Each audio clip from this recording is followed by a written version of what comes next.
어제입니다. 어제 오후 2시에 윤석열 공직선거법 위반 혐의 사건 1심 선고 열어서요. 징역 1년 6개월에 집행유예 3년 선고했습니다.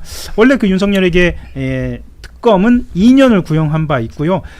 브리핑에서는 이 사건을 두고 윤석열의 거짓말 사건이라고도 좀 이야기를 했는데요. 간단하게 제가 설명드리고 이춘재 논설위원 모시겠습니다.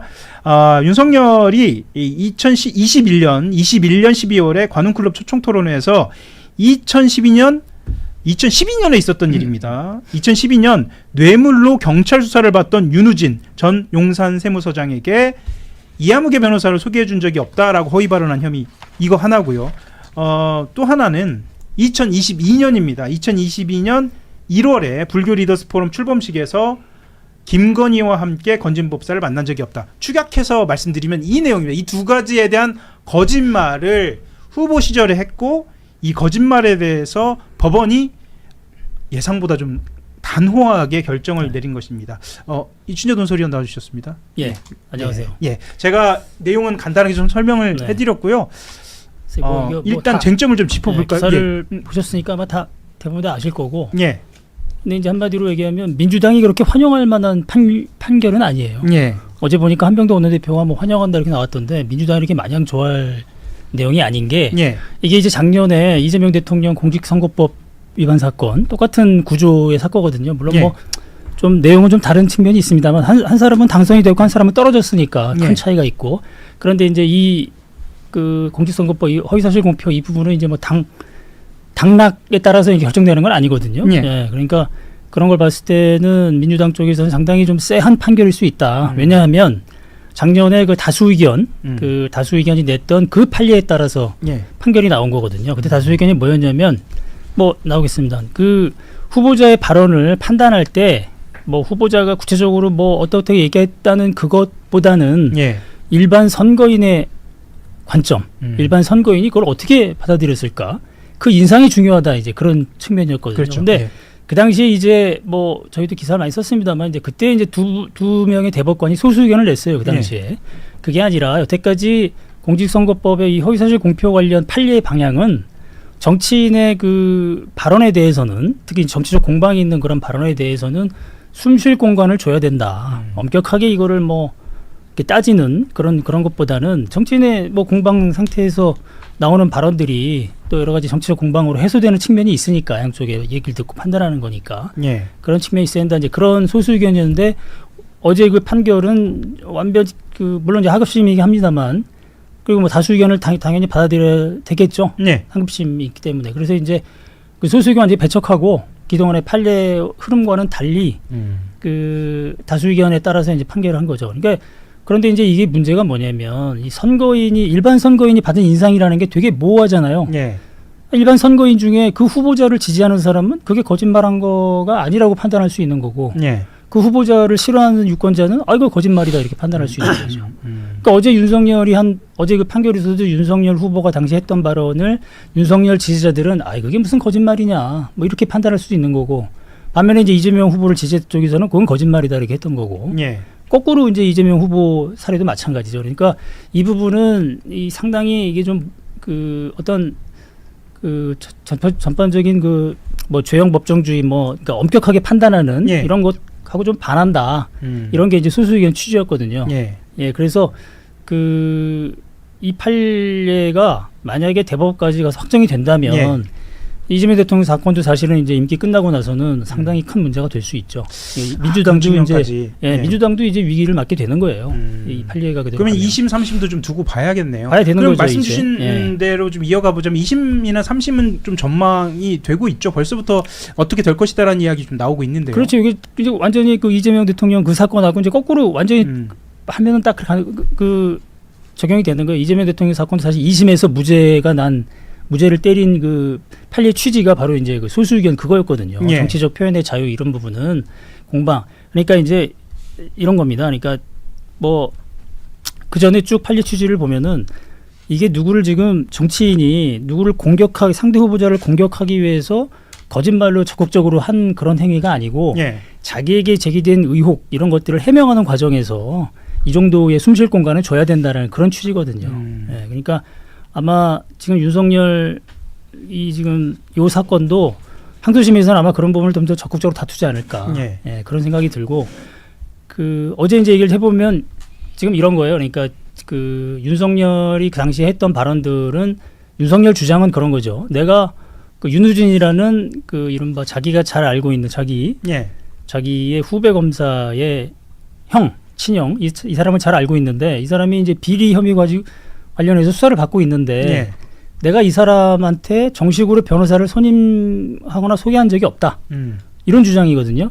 근데 이제 어제 판결의 취지는 뭐냐면 일반 유권자들이 받은 인상은 그게 아니라 그 현직 검사가 부장 검사가 비리 혐의로 수사를 받고 있는 그 피의자의 변호사를 선임하는 과정에 예. 개입했다. 그렇죠. 되게 부도덕한 거 아니냐라는 게 일반 선거인의 인상이라는 걸 판단이거든요. 근데 이제 소수 의견, 그러니까 제가 말씀드린 이제 이재명 대통령 사건으로 돌아갔을 때도 그때도 뭐였냐면 이재명 대통령은 그 김문기라는 사람하고 골프를 쳤다 안 쳤다 이거 나는 그걸 얘기한 게 아니었고 그 문제 국민의힘이 당시 얘기했던 그 사진 이 사진이 여러 사람 나온 거를 네 사람만 딱 한 거니까 그 사진은 내가 조작됐다고 얘기한 거지 내가 김문기랑 골프를 치지 않았다고 본 적이 없는 거 아니냐 예. 그렇게 얘기했었거든요. 근데 이제 그때 대법원의 다수 의견은 뭐였냐면 그게 아니고 일반 선거인이 받은 인상은 뭐냐면 골프 친 거 자체 그 사실 자체를 조작했다고 얘기한 거 아니냐. 그게 거짓말이다라는 식의 판결이거든요. 예. 그러니까 이게 상당히 민감한 그렇죠. 예, 따져보면 예. 예, 상당히 좀 논점이 되는 그런 사안들이에요. 이게. 예. 여성 부대변인은 지금 우리 논설위원 네. 말씀하신 것하고 좀 다른 의견도 있으실 것 같은데 뭐 어떻게 다른 보시나요? 거 없습니다. 동의하는 게 예. 아니 국민의힘에서도 지금 어제 예. 저 판결 나오고 공격하는 지점이 바로 그겁니다. 예. 이재명 대통령 그러면은 그 이재명 대통령도 다 유죄다. 음. 그러니까 이재명 대통령도 허위사실, 뭐 윤석열도 허위사실인데 이 정치인의 뭐 의견 표명이라든지 아니면 주장이라든지 이런 거 가지고 선거법에서 제약을 하는 것이 이거 과연 어떻게 판단할 거냐. 단순하게 공약 지키겠습니다. 이거 하겠습니다도 거짓말이 될 수가 있거든요. 그렇게 따지면은 그러니까 이거는 모르겠습니다. 이거는 좀 선거법도 그렇고 재판 과정에서도 약간은 조금 아까 말씀하신 대로 정치인의 주장에 숨통을 조금 열어놔야 되는 측면이 있지 않나 싶은데요.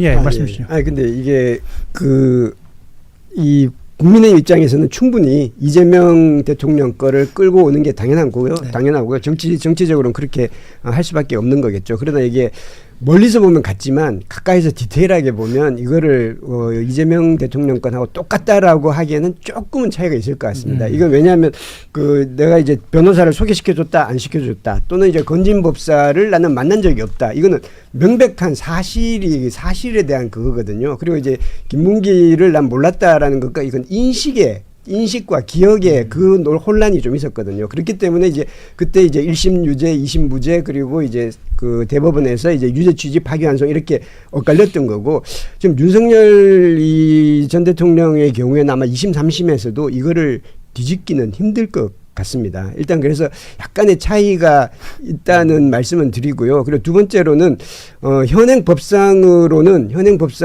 이 윤석열 전 대통령 여기에 대해서 이 정도의 그 처벌이 나올 수밖에 없다고 봅니다. 없다고 보고 그리고 다만 이런 경우는 있습니다. 이게 이거는 명백한 거짓말이고 지탄받아야 되고 그리고 다 앞으로 이런 일이 없어야 되겠지만 이게 정치의 영역에서 이런 부분을 사법적으로 처벌하지 않더라도 거의 정치적으로 매장을 시킨다든지 정치적으로 이런 사람 이렇게 거짓말을 한 사람은 정치를 해서는 안 된다라고 하는 그런 문화와 그런 식으로 분위기로 가는 게 좋지 않을까. 만약에 이렇게 되면 앞으로 이게 뭐 제가 이제 이건 뭐 내가 비판 욕먹을지는 모르겠습니다만 이렇게 되면 앞으로는 모든 후보들이 대선 네. 끝나자마자 전부 다 이제 그렇죠. 쭉 리스트 만들어가지고 무슨 뭐 거짓말했다 거짓말인지 아닌지 애매한 영역까지 전부 다 고발하고 전부 다 계속해서 그러면 대통령 끝나면 전부 다 이것도 이제 그 재판 가야 되고 이런 과정을 다 거치게 됩니다. 이래 이 선거법 자체에 대해서는 우리 여야가 뭐 이번 것과 상관없이 한번 진공 상태에서 한번 논의할 필요는 있지 않을까라는 생각도 듭니다. 알겠습니다. 지금 말씀 주신 내용은 그러니까 이 공직선거법과 관련된 이 판단의 영역 그리고 정치에서 어떤 발언이 가능할 것인가에 대한 표현의 자유까지 좀 논의가 될 수도 있을 것 물론 같고요. 이제 윤석열 네, 그런데요. 법안은- 제가 좀 정리하겠습니다. 네. 그냥 너무 길어져가지고 그런데 이제 여론은 사진이 나오거나 녹취가 나오는 것까지 이 감안을 하면 결정적으로 어쨌거나 선거에 영향을 준 것은 아니냐라는 여론이 있다 정도 정리하고 현실적인 문제를 좀 들어가겠습니다. 어떤 이야기를 좀 하고 싶냐면, 자, 국민의힘 같은 경우에는 이 형량이 결정이 되면 어쨌거나 100만 원 이상만 나와도 397억에 달하는 선거비용 반환해야 합니다. 이것을 뭐 언론에서는 위기다 아니다 뭐 이렇게 이야기도 하긴 하는데, 어쨌거나 397억 원 반환을 해야 하고, 이것과 관련돼서 국민의힘 내부에서는 좀 고민이 많은 것으로 알고 있습니다. 실제로 자산은 많이 있습니다. 1,000억이 넘은 자산이 있고, 뭐 어떻게 보시나요? 뭐 30까지 가서 또 이게 그 지금까지 이 특검법에 있고요. 이르면 내년 1월에는 결정이 날 텐데, 결정이 나자마자 32일 안에 이 돈을 내어야 하는 상황이거든요. 지금 상황 어떻게 보시는지, 특히나 저는 어떤 점이 궁금하냐면, 자, 그러니까 국민의힘 전신이죠. 한나라당에서 2004년에 차떼기 사건이 있으면서 여의도 당사 매각하고 천막 당사 운영한 전례도 있습니다. 당시 분위기도 좀 같이 전해주시면 어떨까 싶기도 하고요. 좀 어느 분부터 말씀 주실까요? 네. 이건 뭐 네. 내야죠. 저는 내야 된다고 생각합니다. 네. 그리고 이게 그때 그 차떼기 사건 할 때 그때도 당사 팔았고요. 그때는 800억이에요. 지금보다 훨씬 더 많았죠. 이게 네. 그 돈 가치도 지금보다 훨씬 높았을 거고요. 그래서 그때 한나라당이 잠시 그 강서구청 맞습니다. 거기 그 이제 김무성 대표가 있는 건물을 내놨던 거잖아요. 당시 출입했죠. 예, 그게 예. 엄청 멀었어요. 여의도에서 거기까지 맞아요. 거기까지 가고 그랬는데, 뭐 그런 전력도 있는데, 지금 그 국민의힘은 지금 그 남중 빌딩인가요? 그 예. 국회 바로 앞에 굉장히 그 사서 아마 한 3배 정도 올랐을 거예요. 그때 산 뒤로 그거 팔면 충분히 돈 갚을 수 있고요. 그리고 아마 지금은 돈을 곧바로 갚는다보다는 그거를 담보로 대출을 받아서 뭐 한다고 하고, 뭐 국고보조금이 1년에 한 200여 원 지금 나오지 않나요? 뭐 그리고 뭐 지금에서 뭐 모금을 한다는 얘기도 있고 하니까, 이어서 바로 여쭤보겠습니다. 그러니까 이 반환해야 되는 상황에 놓이면, 이 상황 자체가 지금까지 이제 아까 말씀하셨던 것처럼 국민의힘 내부에서는 원심력이 작동하지 않고 이 내부적인 권력 재편에 힘이 없었는데, 당장 이 윤석열을 대선 후보로 만든 친윤계라든가 절연하지 못하는 장동혁 지도부 중심으로 책임론이 생길 수 있다. 그리고 내홍이 생길 수도 있다. 라는 분석도 나왔습니다. 어떤 영향이 있을 것으로 보이시는지까지 여쭙고 다시 법적인 논의로 다시 들어가겠습니다. 그건 저보다 더 잘하실 네, 것 어떻게 같은데. 보세요? 영향 없을 것 같습니다. 저도 영향 없을 것 같아요. 장동혁 지도부에 대해서 아니 장동혁 지도부 너무, 예. 국민의힘 같은 경우는 장동혁 예. 지도부를 사퇴시킬 힘이 하나도, 그러니까 한마디로 반장들은 그런 힘이 하나도 없습니다. 결국에는 그러니까 임기를 못 채우게 하려면은 최고위원이 사퇴하는 수밖에 없는데, 본인이 사퇴하거나 장동혁 대표 본인이 사퇴할 가능성은 0%고, 최고위원도 뭐 신동 최고위원이 사퇴해야 되는데 본인이 사퇴하면은 한동훈이 들어오기 때문에 절대 사퇴 못하죠. 그러니까 장동혁 체제는 그냥 간다. 그리고 이것도 별 영향 없고, 우리 편집님 말씀대로 대출 받아가지고 갚으면 될 것 같아요. 지금 국민의힘 건물 아니, 엄청 예. 좋은 건물 가지고 있습니다. 여의도에. 예, 크로와상. 네, 엄청 좋은 건물 가지고 있어요. 스타벅스 있는, 예, 아니, 그래 맞습니다. 책임론을 물으면 장동혁 대표는 그럴 겁니다. 내가 윤석열 후보 내가 지명했냐. 내가 사실 윤석열 후보를 선택한 거는 그 전 그 지도부잖아요. 예. 장동혁은 나하고는 책임 없다라고 할 때고, 그래 일반 회사 같으면 사장이 물러나겠지만 여기는 사장이 회사가 아니기 때문에 이 돈하고에 대해서는 뭐 어차피 계속해서 매년 200억 이상 들어오는데. 사실 이제 이 논의만 가지고도 나머지 시간을 다 채울 수 있는데, 지금 시간 관계상 다음 주제로 바로 넘어가야 할 것 같습니다. 뭐 이춘재 논설위원 나오실 때마다 제가 시간 관계상을 말씀드려 좀 죄송합니다. 예, 일단 사과 말씀드리고, 검찰의 보안 수사권 관련돼서 전반부에 논의를 하다가 한참 뜨거워지다가 후반부로 미뤘어요. 네. 그래서 그런 주제입니다. 예. 그 얘기를 조금 이어가 보겠습니다. 실제로 지금 당론으로 국회 본회의에서 30일 날 형사법 개정안 처리한다고 하고요. 뭐 핵심적으로는 피해자에 대한 보완책이 있느냐의 문제잖아요. 이것에 대해서 조목조목 담은 칼럼을 써주시기도 했습니다.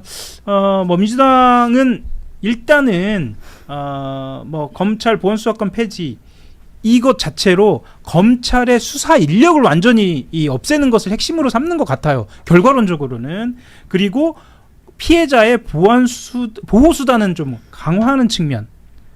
뭐 이런 측면에서 보완책을 담았다고 하고요. 전체적으로 좀 어떻게 논설위원이 평가하시는지 그 얘기 더 듣고 세부 사항 들어가겠습니다. 아직은 뭐 그 정확한 세부적인 내용들이 아직은 안 나온 것 같은데 이제 정리는 방향은 좀 안된것 나왔죠. 같습니다. 지금 방향이. 31일 통과인데 네, 방향이 방향은 좀 대충 나왔는데, 그러니까 이제 이런 거죠. 피해자 구제가 약하지 않느냐. 예를 들면 경찰 수사가 부실했을 때 그거를 검증할 수 있는 그런 한 장치가 없어지는 거니까 피해자들은 불안하다. 이제 이런 것들을 그 좀 보완하려고 이제 안을 내놓은 거죠. 근데 내놓은 건데 이제 7개 범죄에 대해서는 검찰에 정권 송치를 하고 뭐 그게 불기소하든 좀 무혐의 결론이든 아니면 그냥 그 기소 결론이든 무조건 다 검찰에 보내고, 다만 검찰이 그걸 검찰이 이제 거기서 종결하겠다는 거죠. 7개 범죄에 대해서는.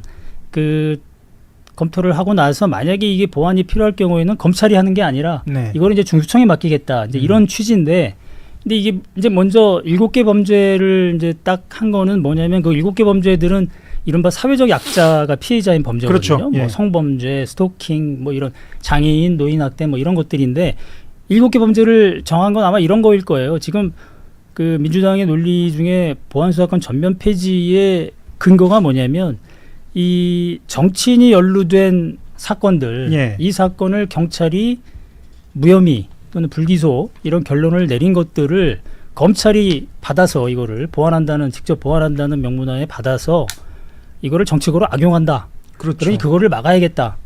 이런 표현을 이제 민주당에서는 이게 검사의 수사 DNA를 없앤다 이렇게 고상하게 얘기는 하는데 내용은 이제 그런 거거든요. 정치인 관련 사건을 정치적으로 악용하지 못하게 막아야 된다. 그러면 보안수사권과 정을 없애야 된다. 이제 이런 건데 이 7개 범죄는 이제 정치인이 연루될 만한 사건은 아니라고 판단한 거겠죠. 그렇잖아요. 뭐 이런 사건들. 그러면 이 7개 범죄는 그 검찰에 의해서 정치적으로 악용될 가능성이 별로 없는 사건인데 그렇다면 굳이 왜 그거를 검찰이 봤으면, 기록을 봤으면 직접 보완할 문제가 있으면 직접 보완하면 되지 뭘 또 이걸 다시 중수청 넘기느냐, 이제 이런 반론이 나오는 거죠. 중수청으로 보완을 만약에 중수청으로 하게 되면 중수청에서 이제 다시 기록을 검토해야 되고 다시 사람들을 불러야 되고 이러니까 이제 기간이 너무 길어진다. 그러면 그 이른바 사회적 약자 그 피해자들, 이 사람들이 또 그 기간 동안 기다려야 되는데, 만약에 스토킹 범죄를 계속 당하는 사람은 계속 스토킹에 시달려야 되고, 사기 피해 당한 사람은 또 사기 변제가 안 돼서 계속 또 생계 지장을 받고, 이제 이런 문제가 있지 않느냐라고 이제 반론이 나오는 단계예요, 지금 보면. 그 측면에 더해서 오히려 또 중수청이 커지는 거 아니냐. 그렇죠. 중수청은 또 정예부대 개념인데 사실은 그 중대 범죄를 수사하기 위해서 수사 능력이 뛰어난 뭐 검찰 수사관들이라든가 아니면 검사 중에 수사 능력이 있는 사람들, 최대한 끌어온다는 거잖아요. 그렇죠. 정예부대 개념으로 가는 건데 이거를 무작정 조직을 확대하거나 아니면 그럴 가능성도 있죠. 보안 수사를 전담하는 기구를 만들어 놓으면 난 정예부대로 왔는데 왜 나한테 그걸 시켜요? 이럴 거 아니겠어요. 그러니까 그 조직은 또 한직이 될 수도 있고, 그러니까 여러 가지 이게 좀 약간 좀 꼬이는 느낌이 있는 거예요. 근데 31일 날 통과합니다. 31일 날 통과인데 그걸 잘 정리를 할 수 있을지 모르겠는데 정리를 좀 해야 할 것 같습니다. 자, 이 말씀을 우리 여선홍 부대변인한테 묻고 넘어갈 할 것 같은데, 여의도에서는 자, 복잡한 논의 할 거 없다. 그냥 이렇게 하다가 내후년에 총선에서 지면 다시 돌아간다. 다시 환원될 가능성이 있다. 우리가 총선에서 지면 법안을 국민의힘에서 또 바꾸면 원래대로 돌아가는 거 아니야, 이런 이야기도 있습니다. 근데 이제 어쨌든 뭐 법이 지금 우려하는 게 경찰이 부실 수사했을 때 아니면 경찰이 고의로 뭔가 암장하거나 뭐 그랬을 때잖아요. 근데 이제 뭐 그러한 문제점들을 이번에 그 TF가 하면서 이제 보완을 했기 때문에 그거는 막 뭐 쉽게 말하면 장기 사건이 또 나올까 그렇지는 않을 것 같거든요. 근데 어쨌든 계속해서 조심스럽습니다. 근데 우려는 계속 있겠죠. 그 나올 것 같지 않다라는 것은 조금 조심스러운 말씀이고, 어떻게 보시나요? 아까 전에도 얘기했지만 일단 1차적인 목표를 수사 기소 분리 원칙, 그리고 공소청에는 수사권을 주지 않겠다는 일단 그거를 최우선 목표로 한 거죠. 그 정책 목표 최우선으로 하고 그 이후에 그다음에 이제 피해자 보호를 어떻게 할 것인가. 그럼 보안 수사가 필요하다. 보안 수사를 그러면 꼭 공소청 검사가 해야 되느냐, 중수청이 할 수도 있지 않느냐라고 해서 이제 일종의 이 우회로를 만든 거죠. 아까 그 이춘재 위원 얘기했듯이 우회로를 만들면 번잡스럽고 불편하기도 하죠. 그러나 아마 수사 기간도 길어질 수도 그렇죠. 있고요. 수사기간도 예. 길어질 수 하고죠. 그런데 만약에 공소청으로 했을 경우에 조금 더 스피디해질 수 있을 겁니다. 공소청에 그 조직을 그대로 뒀을 경우에. 다만 이게 기본적으로 검사에 대한 불신이 워낙 크기 때문에 예전에 우리 2022년 8월인가요? 그 한동훈 법무장관이 그 시행령 그 규칙을 고쳐가지고 이제 그 법안 자체를 무력화시키는 거를 다 경험했거든요. 그렇죠. 등이라는 말을 등이라는 붙여서. 그 표현 때문에 그거에 대한 예. 불신 때문에 이렇게 하게 된 거죠. 사실은 그 원인을 따져보면. 그리고 이제 예. 이 경찰의 수사가 과대 수사가 있고 과소 수사가 있잖아요. 과대 수사는 공소청에서 막을 수가 있습니다. 영장을 안 내주면 되니까. 예. 그런데 이제 그 과소 수사, 과소 수사를 하게 되면 이제 암장을 하거나 여기서 위에서 모를 수가 있죠. 검찰에서. 그렇죠. 그럴 경우에 기록을 남기지 않으면 모르는 사실은 거죠. 공소청이 하든 예. 중수청이 하든 그래 그 나온 안 중에 그런 안이 있었습니다. 논의 과정에서는 지금 현재는 검사실에 이제 그 수사관들이 있습니다. 예. 그렇게 하지 말고 수사관들을 아예 한 군데 모아놓고 여기서 이제 보안 수사가 필요할 때마다 쓰도록 하는 뭐 이런 방안도 나왔었는데 예. 사실 어떻게 보면 이 조직이 공소청이 아니라 지금 중수청으로 옮겨간 그러니까. 걸로 보면 되는 거죠. 그래서 아마 78년 동안 우리가 이 시스템을 해왔는데 익숙해졌는데 예. 바꾸면 불편할 겁니다. 불편하고 부작용이 일어날 거고 그리고 이제 앞으로 이제 10월 2일 날 이후에 검찰에서 계속 릴리스를 할 겁니다. 이렇게 해서 경찰이 이렇게 부실 수사를 해서 이 법안 때문에 이런 폐해가 있을 겁니다라고 검찰에서 끊임없이 릴리스를 하고 보수 언론에서 끊임없이 그걸 그 과대 포장을 할 겁니다. 이제 그런 부분을 염두에 두고 그것을 해서 이제 그러면 민주당은 그런 사안을 전제를 하고 그러면 어떻게 대안을 찾고 어떻게 또 보완을 할 것인가 이걸로 끝난 게 아니고요. 10월 2일 날 하고 나서 계속해서 보완을 해야 될 겁니다. 법안이라는 게 한번 만들고 끝나는 게 아니지 않습니까? 계속 보완하고 그렇게 해야 되는 거고 아까도 얘기했듯이 이 검찰의 기소분리, 검찰 개혁 뭐 이게 보안수사권 폐지가 중요한 게 아니라 정권을 잃게 되거나 다수당이 안 되면 이게 모든 게 다 말짱 도루묵입니다. 예, 그게 이제 정치권에서 특히 하는 이야기고요. 뭐 시간 관계상 이야기가 좀 더 진전되긴 좀 어려울 것 같은데 이춘도 논설위원은 그럼 이걸 뭐 말씀하기 저는 쉽지는 않습니다만 네, 대한 제도 이게 수사기소 분리의 원래 원칙이 뭐였는지를 원칙대로 원점으로 돌아가서 원점으로 돌아가서 예, 그거를 지키는 게 제일 중요하다고 봐요. 원래 수사기소 분리는 예. 노무현 정권 때도 그랬고 문재인 정권 때도 그렇고 검찰개혁 역사를 보면 거기서 말하는 수사는 검찰의 직접 수사를 얘기했던 거예요. 인지수사이기도 하고요. 우리가 예. 얘기하는 대검 중수부 수사, 예. 특수부 수사 이런 거였죠. 그거의 줄임말이라고 볼 수도 있겠네요. 네, 그게 수사는. 수사기소 분리예요. 왜냐하면 검사가 자기가 개시한 수사를 끝까지 나중에 기소를 해서 재판 유지까지 가담하게 관여하게 되면 자기가 처음에 했던 이런 뭐 확정 편향이라고 얘기를 하잖아요. 예. 자기가 생각했던 그거의 유죄를 받아내려고 피고인한테 유리한 증거까지 암장하고 막 이런 일이 있었으니까 예. 그걸 막자는 거였지. 지금처럼 경찰이 뭐 송치한 사건까지 뭐 수사권을 주지 말아야 된다. 저는 그거는 좀 중간에 변질이 됐다고 보고요. 그러니까 애초에 원칙을 갖고 있는 거를 꾸준히 로드맵 가지고 관철하는 게 중요한 거. 였다고 봐요. 근데 지금은 좀 약간 정치적 목적에 따라서 이게 좀 변질이 됐죠. 한마디 더 말씀을 더 드리면 문재인 정권 초기에는 이 인지수사, 이 검찰이 개시하는 수사 자체를 없애야 된다는 그런 원칙 자체도 안 따라갔어요. 그때 정치적 목적에 따라서. 이유가 뭐였냐면 적폐 수사한다고. 그때 적폐청산 수사하겠다고. 그게 중요하니까. 그게 우리 강성 당원들이 요구하는 거니까 우리 이게 특수부 남겨야겠다. 심지어 특수부 인력을 늘렸잖아요. 그때 이제 그러니까 이게 정치적 목적에 따라 자꾸만 이게 검찰개혁 로드맵이 바뀌니까 원칙들이 바뀌니까 지금 이런 혼란이 생기는 거예요.